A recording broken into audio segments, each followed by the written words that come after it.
ಸುಬ್ಬಿಗಳು, ನಿಮ್ಮೆಲ್ಲರಿಗೆ ಸುಬ್ಬಿಗಳು. ಚೆನ್ನಾಗಿದ್ದೀರಪ್ಪ? ಅಪೊಸ್ತಲ ಕೃತ್ಯಗಳು 2ನೇ ಅಧ್ಯಾಯ 36ನೇ ವಚನ. ನೀವು ಶಿಲುಬೆಗೆ ಹಾಕಿಸಿದ ಈ ಯೇಸುನನ್ನ ದೇವರು ಒಡೆಯನನ್ನಾಗಿ ಕ್ರಿಸ್ತನನ್ನಾಗಿ ಮಾಡಿದನು. ನೀವು ಶಿಲುಬೆ ಹಾಕಿಸಿದ ಈ ಯೇಸುನನ್ನ ಒಡೆಯನನ್ನಾಗಿ ಕ್ರಿಸ್ತನನ್ನಾಗಿ ಮಾಡಿದನು. ನೋಡ್ರಿ, ನಮಗೋಸ್ಕರ ಶಿಲುಬೆ ಹತ್ತಿ ರಕ್ತ ಸುರಿಸಿ ಪ್ರಾಣವನ್ನು ಕೊಟ್ಟು ನಮ್ಮ ಆತ್ಮಗಳನ್ನು ರಕ್ಷಿಸುವುದಕ್ಕೆ ದೇವರು ಅನಾದಿ ಸಂಕಲ್ಪದಲ್ಲಿ ಪ್ರಣಾಳಿಕವೇನೆಂದರೆ ಆದಿಯಲ್ಲಿ ನಮಗೆ ಪುನಾದಿಗಳನ್ನು ಹಾಕಿದ್ದಾರೆ.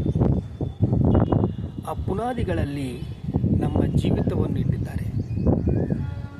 ಸುಳ್ಳು, ಮೋಸ, ಕೇಡು, ಕೆಟ್ಟತನದಿಂದ ನಮ್ಮನ್ನು ಮೋಸಗೊಳಿಸಿದ ಈ ಅಪವಾದಿ ತನ್ನ ಮೋಸದ ರುಚಿಯನ್ನು ತೋರಿಸಿ ನಮ್ಮನ್ನೆಲ್ಲ ನರಕಕ್ಕೆ ಕರ್ಕೊಂಡು ಹೋಗ್ಬೇಕಂತ ಅವನ ಒಂದು ಆಲೋಚನೆ.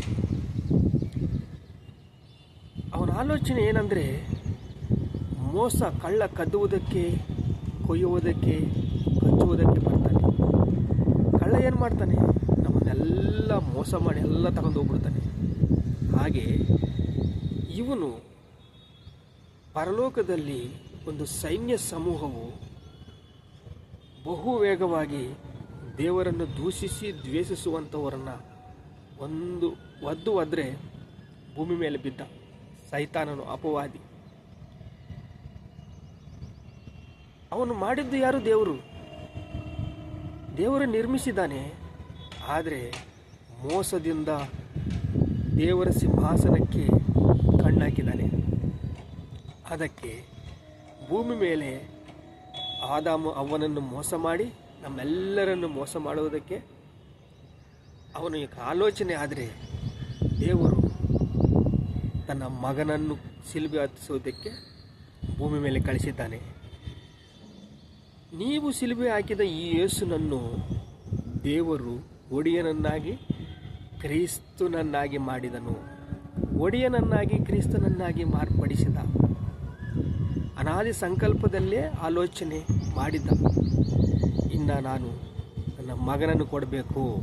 ಆದರೆ ಭೂಮಿ ಮೇಲೆ ಯಾರೊಬ್ಬರು ತನ್ನ ಮಗನನ್ನು ಕೊಟ್ಟರೆ ನಾನು ಕೊಡ್ತೀನಿ, ಇಲ್ಲಾಂದರೆ ನಾನು ಮಾಡೋದಕ್ಕೆ ಆಗೋದಿಲ್ಲ. ನಾನು ಏನು ಮಾಡಬೇಕು ಅಂದರೆ, ಯಾರಾದರೂ ಇದ್ದಾರಾ ಭೂಮಿ ಮೇಲಂತ ತನ್ನ ಕಣ್ಣುಗಳನ್ನು ನೋಡುತ್ತಾ ಎದುರು ನೋಡುತ್ತಾ ಇದ್ದಾಗ ಅಬ್ರಹಾಮನು ಕಂಡನು. ಅಬ್ರಹಾಮು, ನಿನ್ನ ಮನೆಯಿಂದ ಹೊರಡು ಹೋಗು, ನಾನು ತೋರಿಸುವಂಥ ಜಾಗಕ್ಕೆ ಹೋಗು, ಅಲ್ಲಿ ನಿವಾಸ ಮಾಡು. ಅಂದರೆ ಅಬ್ರಹಾಮ್ ಹೋಗಿದ್ದಾನ್ರಿ, ನಿವಾಸ ಮಾಡಿದ್ದಾನ್ರಿ, ದೇವರ ಸಹವಾಸ ಮಾಡಿದ್ದಾನ್ರಿ, ದೇವರ ಸನ್ನಿಧಿನೇ, ದೇವರ ಪಾದಗಳನ್ನು ಹಿಡ್ಕೊಂಡಿದ್ದಾನೆ. ಹಾಗೆ ಹಿಡ್ಕೊಂಡು ತನಗೆ ಮಕ್ಕಳಿಲ್ಲ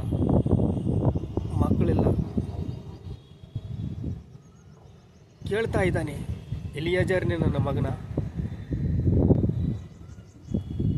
ಈ ನನ್ನ ಆಳುಗಳು ಮಕ್ಕಳೇ ನನ್ನ ಮಕ್ಕಳ, ನನ್ನ ದತ್ತಕ್ಕೆ ತಗೋಬೇಕಾ ಅಂತಂದು. ಆಗ ಆಗಾರನ ಮಾಡ್ಕೊಂಡ್ಬಿಟ್ಟಿದ್ದಾನೆ. ಆಗಾರಿಗೆ ಸಂತತಿ ನೀವು ನೋಡ್ತಾ ಇದ್ದೀರ, ಮಹಮ್ಮದೀಯರು. ಈಗ ಅಬ್ರಹಾಮನು, ಅಲ್ಲ, ನಾನು ನಿನಗೆ ಮಗನು ಕೊಡ್ತೀನಿ,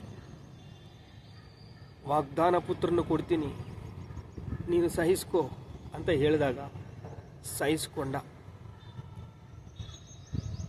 ಓರ್ಮಿ ಇಟ್ಟ, ತಾಳ್ಮೆಯಿಂದ ದೇವರ ಕೊಟ್ಟ ಸಮಾಧಾನವನ್ನು ಪಡೆದ. ತನ್ನ ಮಗನು ಹುಟ್ಟಿದ ಮೇಲೆ, ವಯಸ್ಸಿಗೆ ಬಂದ ಮೇಲೆ 20 ವರ್ಷ ಬಂದಾಗ ಅಬ್ರಹಾಮ ಅಂತಂದನು ದೇವರು.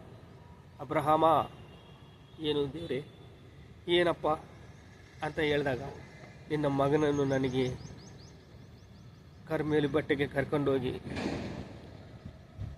ದಹನ ಬಲಿ ಮಾಡಬೇಕು.